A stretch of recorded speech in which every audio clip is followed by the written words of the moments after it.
গুজরাতে বরোদরায় ফুচকা কম দেওয়ার কারণে ধর্নায় বসেছে একটি মেয়ে। আমার জীবনে দেখা এই সেরা ভিডিও। মানে কি বলবো, ফুচকার জন্য কেউ এইভাবে ধর্না দেয়, তাও রোডের মাঝখানে।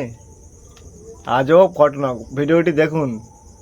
देखिए, बड़ी खबर आपको बता दें, गुजरात के वडोदरा में एक अजीबोगरीब मामला सामने आया है। पानी पूरी कम मिलने पर एक महिला ने विरोध प्रदर्शन किया है। महिला ने आरोप लगाया कि पानी पूरी वाले ने 20 रुपए में 6 पूरी की जगह इस महिला को सिर्फ 4 पूरी खिलाई, जिससे नाराज होकर महिला सड़क पर धरना देने लगी। और अब ये तस्वीरें सामने आई हैं, इसमें आप देखेंगे कि किस तरीके से यहाँ पर कम पूरी मिलने की वजह से यहाँ पर महिला प्रदर्शन में बैठी हुई है। आपने ऐसी अजीबोगरीब कभी घटना देखी नहीं होगी कि जहाँ पर पानी पूरी कम मिलने पर कोई नाराज हो जाए और सड़क पर बैठ जाए। ये तस्वीरें दिखाती हैं कि पानी पूरी को लेकर देश में ज्यादा एकदम तेज है कि पानी पूरी कम मिलने पर एक महिला विरोध प्रदर्शन के लिए बैठ जाती है। तस्वीरों में आप देखेंगे कि किस तरीके से यहाँ पर महिला बैठी हुई है, दुखी नजर आ रही है। और आप यहाँ पुलिस की जो महिला है उनको समझाने के लिए पहुंची हैं, पुलिस कांस्टेबल होंगी या जो अधिकारी हैं,